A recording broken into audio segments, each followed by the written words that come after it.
The doctor's opinion. We of Alcoholics Anonymous believe that the reader will be interested in the medical estimate of the plan of recovery described in this book. Convincing testimony must surely come from medical men who have had experience with the sufferings of our members and have witnessed our return to health.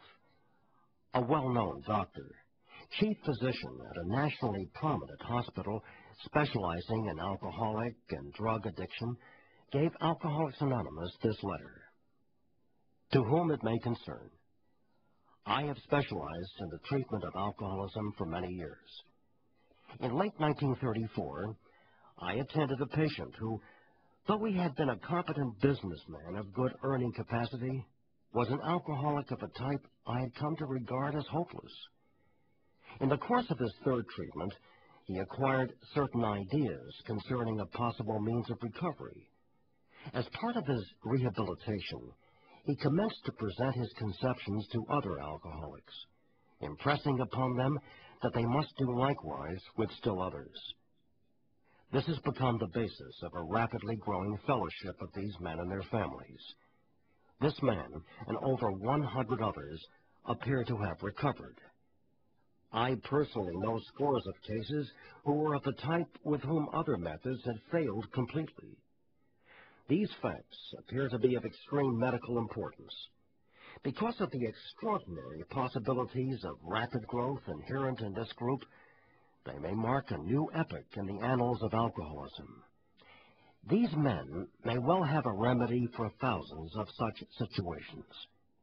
You may rely absolutely on anything they say about themselves. Very truly yours, William D. Silkworth, M.D. The physician who, at our request, gave us this letter has been kind enough to enlarge upon his views in another statement which follows. In this statement, he confirms what we who have suffered alcoholic torture must believe, that the body of the alcoholic is quite as abnormal as his mind. It did not satisfy us to be told that we could not control our drinking just because we were maladjusted to life, that we were in full flight from reality, or were outright mental defectives. These things were true to some extent, in fact to a considerable extent with some of us. But we are sure that our bodies were sickened as well. In our belief, any picture of the alcoholic which leaves out this physical factor is incomplete. The doctor's theory that we have an allergy to alcohol interests us. As laymen, our opinion as to its soundness may of course mean little, but as ex-problem drinkers, we can say that his explanation makes good sense. It explains many things for which we cannot otherwise account. Though we work out our solution on the spiritual as well as an altruistic plane, we favor hospitalization for the alcoholic who is very jittery or befogged. More often than not, it is imperative that a man's brain be cleared before he is approached, as he has then a better chance of understanding and accepting what we have to offer. The doctor writes, the subject presented in this book seems to me to be of paramount importance to those afflicted with alcoholic addiction. I say this after many years' experience as medical director of one of the oldest hospitals in the country treating alcoholic and drug addiction. There was, therefore, a sense of real satisfaction when I was asked to contribute a few words on a subject which is covered in such masterly detail in these pages. We doctors have realized for a long time that some form of moral psychology was of urgent importance to alcoholics, but its application presented difficulties beyond our conception. What with our ultra-modern standards, our scientific approach to everything, we are perhaps not well equipped to apply the powers of good that lie outside our synthetic knowledge. Many years ago, one of the leading contributors to this book came under our care in this hospital, and while here, he acquired some ideas which he put into practical application at once. Later, he requested the privilege of being allowed to tell his story to other patients here, and with some misgiving, we consented. The cases we have followed through have been most interesting. In fact, many of them are amazing. The unselfishness of these men, as we have come to know them, the entire absence of profit motive, and their community spirit, is indeed inspiring to one who has labored long and wearily in this alcoholic field. They believe in themselves, and still more in the power which pulls chronic alcoholics back from the gates of death. Of course, an alcoholic ought to be free from his physical craving for liquor, and this often requires a definite hospital procedure before psychological measures can be of maximum benefit. We believe, and so suggested a few years ago, that the action of alcohol on these chronic alcoholics is a manifestation of an allergy, that the phenomenon of craving is limited to this class and never occurs in the average temperate drinker. These allergic types can never safely use alcohol in any form at all, and once having formed the habit and found they cannot break it, once having lost their self-confidence, their reliance upon things human, their problems pile up on them and become astonishingly difficult to solve.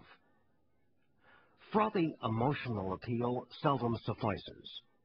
The message which can interest and hold these alcoholic people must have depth and weight. In nearly all cases, their ideals must be grounded in a power greater than themselves if they are to recreate their lives. If any feel that as psychiatrists directing a hospital for alcoholics we appear somewhat sentimental, let them stand with us a while on the firing line. See the tragedies, the despairing wives, the little children. Let the solving of these problems become a part of their daily work, and even of their sleeping moments, and the most cynical will not wonder that we have accepted and encouraged this movement. We feel, after many years of experience, that we have found nothing which has contributed more to the rehabilitation of these men than the altruistic movement now growing up among them. Men and women drink essentially because they like the effect produced by alcohol.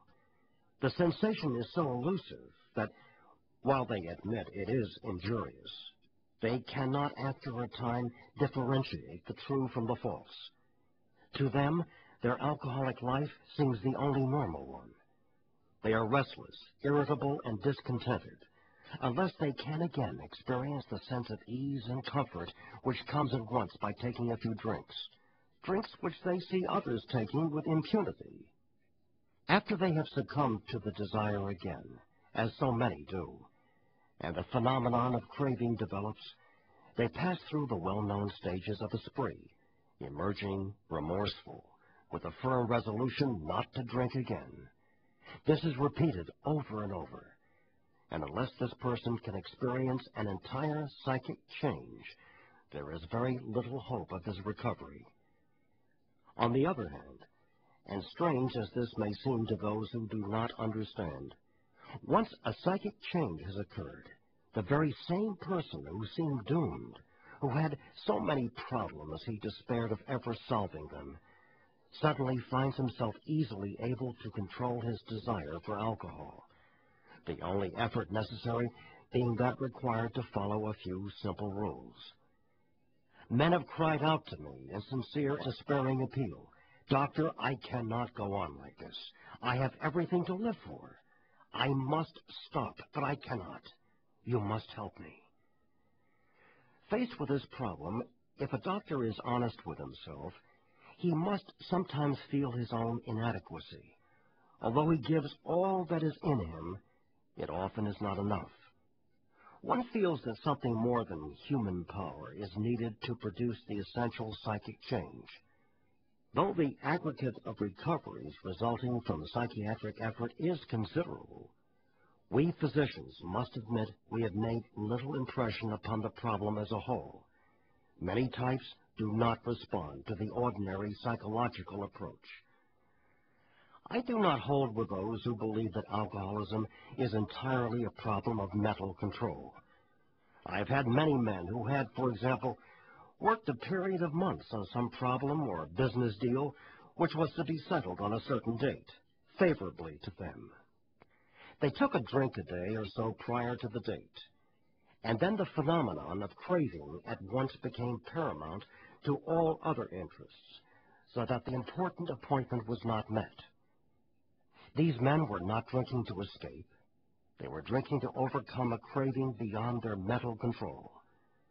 There are many situations which arise out of the phenomenon of craving which cause men to make the supreme sacrifice rather than continue to fight. The classification of alcoholics seems most difficult, and in much detail is outside the scope of this book. There are, of course, the psychopaths who are emotionally unstable. We are all familiar with this type. They are always going on the wagon for keeps. They are over-remorseful and make many resolutions, but never a decision. There is the type of man who is unwilling to admit that he cannot take a drink. He plans various ways of drinking. He changes his brand or his environment. There is the type who always believes that after being entirely free from alcohol for a period of time, he can take a drink without danger. There is the manic-depressive type who is perhaps the least understood by his friends, and about whom a whole chapter could be written. Then there are types entirely normal in every respect, except in the effect alcohol has upon them. They are often able, intelligent, friendly people. All these, and many others, have one symptom in common. They cannot start drinking without developing the phenomenon of craving. This phenomenon, as we have suggested, may be the manifestation of an allergy which differentiates these people and sets them apart as a distinct entity. It has never been, by any treatment with which we are familiar, permanently eradicated. The only relief we have to suggest is entire abstinence. This immediately precipitates us into a seething cauldron of debate. Much has been written pro and con, but among physicians, the general opinion seems to be that most chronic alcoholics are doomed. What is the solution? Perhaps I can best answer this by relating one of my experiences. About 1 year prior to this experience, a man was brought in to be treated for chronic alcoholism. He had but partially recovered from a gastric hemorrhage and seemed to be a case of pathological mental deterioration. He had lost everything worthwhile in life and was only living, one might say, to drink. He frankly admitted and believed that for him there was no hope. Following the elimination of alcohol, there was found to be no permanent brain injury. He accepted the plan outlined in this book. 1 year later, he called to see me, and I experienced a very strange sensation. I knew the man by name and partly recognized his features, but there all resemblance ended. From a trembling, despairing, nervous wreck had emerged a man brimming over with self-reliance and contentment. I talked with him for some time, but was not able to bring myself to feel that I had known him before. To me, he was a stranger, and so he left me. A long time has passed with no return to alcohol. When I need a mental uplift, I often think of another case brought in by a physician prominent in New York. The patient had made his own diagnosis, and deciding his situation hopeless, had hidden in a deserted barn, determined to die. He was rescued by a searching party, and in desperate condition brought to me. Following his physical rehabilitation, he had a talk with me in which he frankly stated he thought the treatment a waste of effort, unless I could assure him, which no one ever had, that in the future he would have the willpower to resist the impulse to drink. His alcoholic problem was so complex, and his depression so great, that we felt his only hope would be through what we then called moral psychology, and we doubted if even that would have any effect. However, he did become sold on the ideas contained in this book. He has not had a drink for a great many years. I see him now and then, and he is as fine a specimen of manhood as one could wish to meet. I earnestly advise every alcoholic to read this book through, and though perhaps he came to scoff, he may remain to pray. William D. Silkworth, M.D.